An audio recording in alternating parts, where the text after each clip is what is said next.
Welcome to restart परीक्षा। आज 24 मार्च है, तो आज के जितने भी इंपॉर्टेंट करंट अफेयर्स के क्वेश्चन होंगे वो इस वीडियो में शेयर करेंगे और डिटेल में उनकी जानकारी आपको देंगे। चलिए स्टार्ट करते हैं। पहला क्वेश्चन। फर्स्ट क्वेश्चन है हमारा, ये है कि हाल ही में किसने वैश्विक असमानता पुरस्कार 2024 जीता है। तो इसके विनर हैं ये दोनों लोग, बीना अग्रवाल और जेम्स के बॉयस। इन दोनों को दिया गया है, तो इसका आंसर क्या हो जाएगा? सी आंसर सही है, उपयुक्त दोनों। वैश्विक असमानता पुरस्कार बीना अग्रवाल और जेम्स के बॉयस को दिया गया है। नीदर अब कुछ पुरस्कार जो अभी रिसेंटली दिए गए हैं वो भी शेयर करते हैं। नीदरलैंड के इरास्मस पुरस्कार से अमित घोष को सम्मानित किया गया था। और मिस वर्ल्ड ह्यूमैनिटेरियन अवार्ड जो नीता अंबानी को दिया गया था। रिकेन यामामोटो 2024 पिट्स पुरस्कार, ये आर्किटेक्चर नोबेल इन्होंने रिकेन यामामोटो ने जीता है। भारत को खसरा और रुबेला चैंपियन पुरस्कार से सम्मानित किया था। अभी रिसेंटली क्रिस्टीना पिज़कोवा मिस वर्ल्ड बनी है, इनको इसे सम्मानित किया गया था। मंजुला रामास्वामी को संगीत नाटक अकादमी पुरस्कार से सम्मानित किया गया। ग्रीष्म कुठार और रितिका चोपड़ा ने चमेली देवी जैन पुरस्कार जीता था। उदय भाटिया और मानसी गुप्ता को डायना अमृत स्मृति पुरस्कार दिया गया। डॉक्टर प्रदीप महाजन को महाराष्ट्र भूषण पुरस्कार दिया गया था। जोया अख्तर और आसमा खान ने अभी इंडिया यूके अचीवर्स सम्मान प्राप्त किया था। प्रसिद्ध भारतीय नृत्यांगना डॉक्टर उमा रेले को फिर महाराष्ट्र गौरव पुरस्कार दिया गया है। और परोपकार कार्यों के लिए रतन टाटा जी को पीवी नरसिम्हा राव मेमोरियल पुरस्कार दिया गया है। और सुनील भारती मित्तल को मानद नाइटहुड से सम्मानित किया गया था अभी रिसेंटली। तो ये रिसेंट कुछ पुरस्कार हैं और सम्मान है जो लोगों को दिए गए। नाउ नेक्स्ट क्वेश्चन है हमारा, हाल ही में किस देश ने 9 वर्षों में पहली बार विवाह दर बढ़ी है। तो ये अभी चीन में बढ़ी है। कहाँ पे? चीन में। नाउ इसका आंसर हमारा हो गया बी। तो चीन में और कुछ अभी न्यूज़ है। अटांटिक वैज्ञानिक अध्ययन के लिए चीन ने क्विनलिंग स्टेशन का अनावरण किया है। किसका? क्विनलिंग स्टेशन का अनावरण किया अटांटिक अंटार्कटिक वैज्ञानिक अध्ययन के लिए। अमेरिका, ऑस्ट्रेलिया और जापान ने दक्षिण चीन सागर में संयुक्त अभ्यास किया है अभी। चीन ने एक नया उपग्रह आइंस्टीन प्रोब लॉन्च किया है। चीन ने डींग जून को, ये वहाँ के डिफेंस मिनिस्टर बने हैं अभी, डींग जून रक्षा मंत्री बनाए गए हैं। चीन ने मिस्र के साथ मिस्र मेट 2 सैटेलाइट लॉन्च किया है। चीन ने दुनिया का पहला चौथी पीढ़ी का परमाणु रिएक्टर शुरू किया है। तो ये चीन से रिलेटेड इंफॉर्मेशन थी ना। अगला क्वेश्चन जो हमारा है, हाल ही में किस देश में पहली बार सुअर की किडनी जीवित व्यक्ति में प्रत्यारोपित की गई है, जीवित व्यक्ति में लगाई गई है? तो ये अमेरिका में किया गया है। इसी आंसर सही होगा। अमेरिका ने भारत को 31 प्रीडेटर ड्रोन बेचने की मंजूरी दी है अभी। स्टार्टअप फंडिंग वैश्विक रैंकिंग 2023 में अमेरिका नंबर 1 पे रहा है। भारत और अमेरिका के बीच संयुक्त अभ्यास ब्रज वज्र प्रहार उमरोई मेघालय में हुआ था। फिनटेक यूनिकॉर्न मामले में यूएसए नंबर 1 पर रहा, शीर्ष पर रहा है। भारत के बाहर डॉक्टर भीमराव अंबेडकर की सबसे बड़ी प्रतिमा का अनावरण मैरीलैंड अमेरिका में किया गया है। कहाँ पे किया गया है? मैरीलैंड अनावरण किया गया मैरीलैंड अमेरिका में, बाहर डॉक्टर भीमराव अंबेडकर की सबसे बड़ी प्रतिमा का। नाउ अगला क्वेश्चन जो है हमारा, वह हाल ही में कौन आईटीयू के डिजिटल इनोवेशन बोर्ड का सह अध्यक्ष बना है? तो इसमें आंसर होगा ए, भारत बना है आईटीयू के डिजिटल इनोवेशन बोर्ड का सह अध्यक्ष। दुनिया का सबसे दूसरा सब बड़ा मोबाइल उत्पादक, फोन उत्पादक मैन्युफैक्चरर बना है भारत अभी रिसेंटली। ये भारत के वैज्ञानिकों ने केले के छिलके से इको बूंद ड्रेसिंग बनाई है। भारत की पहली महिला महिला रोबोट बोयोमित्र अंतरिक्ष में उड़ान भरेगी। हेनले पासपोर्ट इंडेक्स 2024 के अकॉर्डिंग पासपोर्ट में इंडिया का 50वां स्थान रहा है। डेनमार्क ने भारत में हरित ईंधन गठबंधन की शुरुआत की है। भारत श्रीलंका के पर्यटन स्रोत के रूप में सबसे टॉप पे रहा है, सबसे ज्यादा लोग इंडिया से गए हैं वहां पे। वर्ल्ड हैप्पीनेस रिपोर्ट के अनुसार भारत का 126वां स्थान है। I Q A I R world air quality report के अनुसार 2023 में भारत का स्थान थर्ड है, नंबर 1 पे, जो सबसे ज्यादा पॉल्यूटेड एयर जहाँ पे है। नंबर 1 पे बांग्लादेश, सेकंड पे आपका पाकिस्तान, और हमारा फिर इंडिया थर्ड नंबर पे आता है। नाउ थर्ड जो लास्ट है, भारत 2023 के लिए डीएचएल कनेक्टेड इंडेक्स, इसमें 62वें नंबर पे आया। पहले 67वें नंबर पे था, अभी 62वें नंबर पे आया। इसमें हमारी जो कनेक्टिविटी है वो ज़्यादा लोगों के साथ बढ़ी है। और नंबर 1 पे कंट्री जो है वो सिंगापुर है। सिंगापुर नंबर 1 कंट्री है जिसपे डीएचएल कनेक्टेड इंडेक्स के अनुसार। नाउ हाल ही में भारतीय बैंक संघ के चेयरमैन कौन बने हैं? भारतीय बैंक संघ के चेयरमैन कौन बने हैं आईएबी के? नाउ इसके जो है एम बी राव को भारतीय बैंक संघ के चेयरमैन बनाया गया है। नाउ कुछ और भी अपॉइंटमेंट्स हुई हैं। पशुपति पारस, ये बिहार में लीडर थे, चिराग पासवान जी के भाई हैं। उन्होंने इस्तीफा दिया है। केंद्र सरकार का जो इनके पास केंद्रीय खाद्य प्रसंस्करण मंत्री थे, वहां से इस्तीफा दिया, तो इन्होंने किरण रिजिजू को, हमारी जो राष्ट्रपति द्रौपदी मुर्मू जी ने इनको ये अतिरिक्त प्रभार दिया है केंद्रीय खाद्य प्रसंस्करण का। तो ये पशुपत पारस जी ने अभी रिसेंटली इस्तीफा दिया है। तो किसको दिया गया है? केंद्रीय खाद्य प्रसंस्करण का अतिरिक्त प्रभार किरण रिजिजू को दिया गया है। नाउ अरविंद कपिल बने पूनावाला फिनकॉर्प के सीईओ। चुनाव आयोग ने पश्चिम बंगाल के डीजीपी को बदला है, संजय मुखर्जी को नियुक्त किया है। पहले राजीव कुमार जी थे और एक दिन के लिए विवेक सहाय को भी बनाया गया था, और वो चुनाव से पहले ही उनका रिटायरमेंट था, चुनाव खत्म होने से पहले मई में, तो इसलिए उनको हटा के दोबारा संजय मुखर्जी को बना दिया गया है। सीपी राधाकृष्णन को मिला तेलंगाना का राज्यपाल, और पुडुचेरी के अतिरिक्त उपराज्यपाल बने हैं अभी। वहाँ की जो तेलंगाना की राज्यपाल थी तमिल सौंदरराजन, उन्होंने इस्तीफा दिया, वो इलेक्शन लड़ रही हैं। पीएनजी इंडिया ने कुमार वेंकट सुब्रमण्यम को सीईओ नियुक्त किया है। रूस के नए राजदूत के रूप में विनय कुमार का अपॉइंटमेंट हुआ है। बी साईराम एनसीएल के नए अध्यक्ष और प्रबंध निदेशक बने हैं। चुनाव आयोग ने पैरा तीरंदाज शीतल देवी को पीडब्ल्यूडी का राष्ट्रीय आइकन नियुक्त किया है। कोटक बैंक ने जयदीप हंसराज को वन कोटक का अध्यक्ष नियुक्त किया है।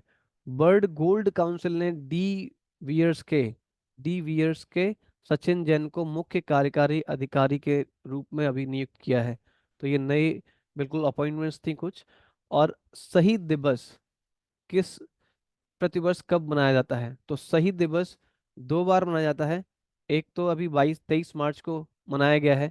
ये क्यों मनाया गया कि 24 मार्च 1931 को भगत सिंह, सुखदेव और राजगुरु को फांसी की तारीख निश्चित की गई थी, लेकिन जो आक्रोश जनता में हो रहा था, उसकी डर की वजह से उन्होंने एक दिन पहले ही बिना इन्फॉर्म किए फांसी 23 मार्च को दे दी गई।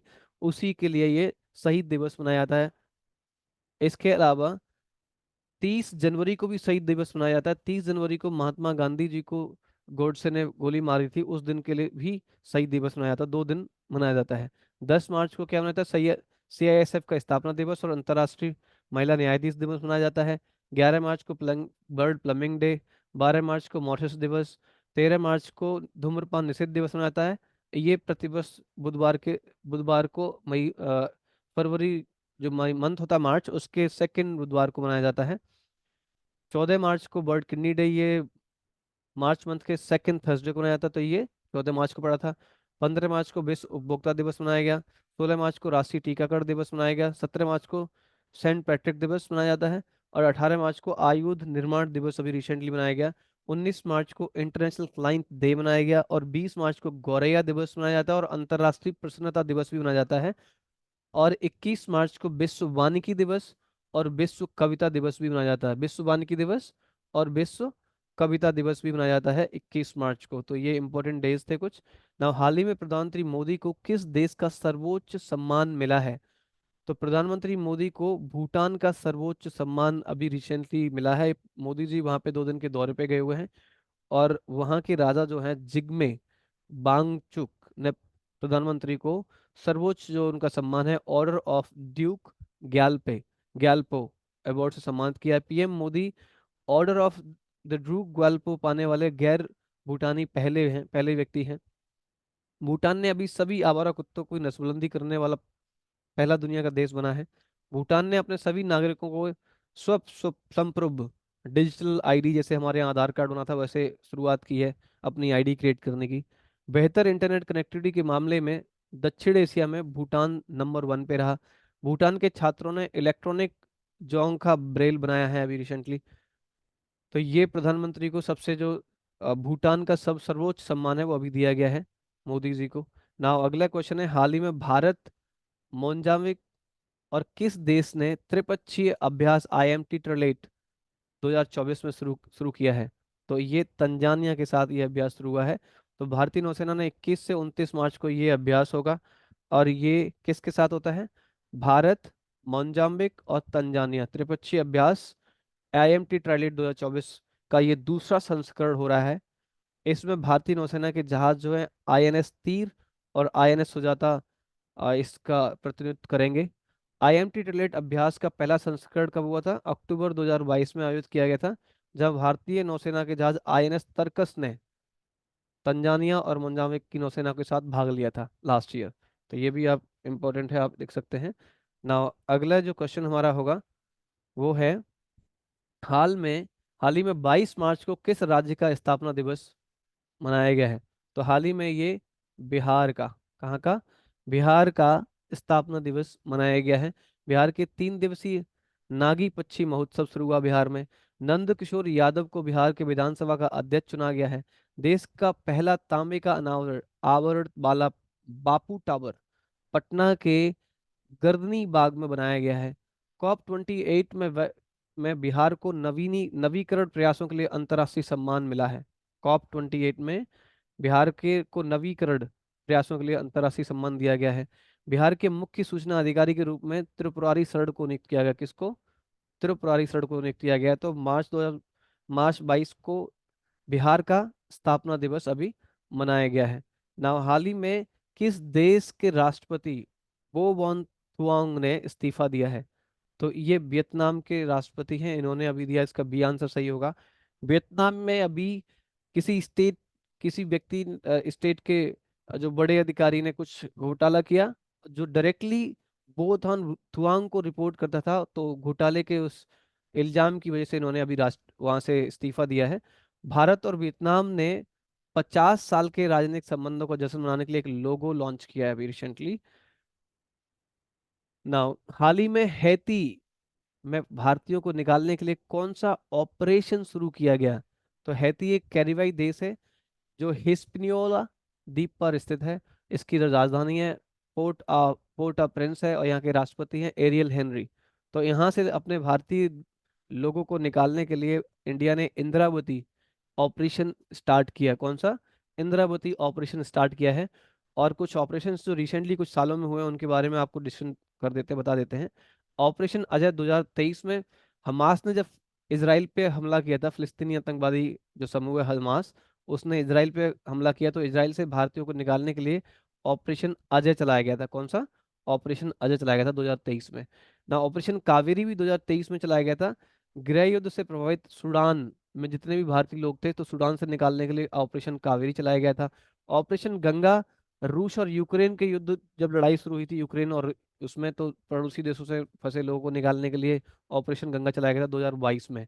रूस और यूक्रेन से जो लड़ाई हुई थी उसमें जो यूक्रेन के आसपास के कंट्री और यूक्रेन से लोगों को निकाला गया था।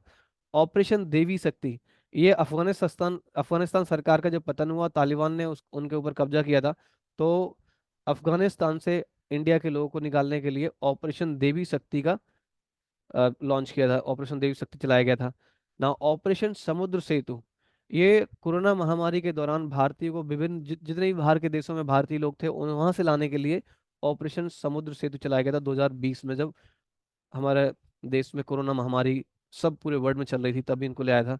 ऑपरेशन संकट मोचन, ये 2016 में चलाया था दक्षिणी सूडान में गृह युद्ध जब हुआ था, तो वहां से निकालने के लिए किया गया था। ऑपरेशन राहत, ऑपरेशन राहत यमन में सऊदी अरब के नेतृत्व वाली सेना ने जो अटैक किया, तो वहां से लोगों को, यमन से भारतीय लोगों को निकालने के लिए किया गया था ऑपरेशन राहत। तो ये कुछ इंपॉर्टेंट ऑपरेशंस थे जो आप याद रख सकते हैं ना। अगला क्वेश्चन है, मार्च 2024 में किस कंपनी ने सीमा गश्ती निगरानी ड्रोन जिसका नाम त्रिशूल है लॉन्च किया है? तो क्वेश्चन आ सकता है कि त्रिशूल ड्रोन किसने लॉन्च किया है? तो ये गरुड़ एयर स्पेस एरोस्पेस एक कंपनी है जिन्होंने किया है, ये लॉन्च किया है। त्रिशूल ड्रोन का उपयोग कहाँ किया? ऐसा सीमा गश्ती करने के लिए हो सकता है, और लोगों की आवाजाही, प्राकृतिक आपदाओं में ये हेल्प कर सकता है, उनके लिए ये यूज किया जाएगा। गर्ड एरोस्पेस की प्राइवेट लिमिटेड कंपनी चेन्नई में स्थित है।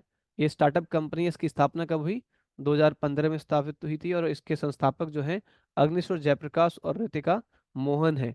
गर्ड एरोस्पेस के ब्रांड एम्बेसडर कौन है? महेंद्र सिंह धोनी इसके ब्रांड एम्बेसडर हैं। तो अगर क्वेश्चन आता है कि भी त्रिशूल जो ड्रोन है किसने बनाया है, तो वो गरुड़ एरोस्पेस ने बनाया है। नाउ किस वर्ष 2024 किसे वर्ष 2024 का संगीत कलानिधि पुरस्कार मिला है? इसका आंसर आपको कमेंट में लिखना है, किसको मिला है वो आप इसमें कमेंट में करके बता देंगे। और हाल ही में अभी ये क्वेश्चन लास्ट जो वीडियो थी उसमें पूछा गया था, 22 मार्च को भारत में के किस राज्य ने अपना 112वां स्थापना दिवस मनाया है? तो ये बिहार है, बिहार ने मनाया है। तो थैंक यू वेरी मच, आज के लिए इतना ही।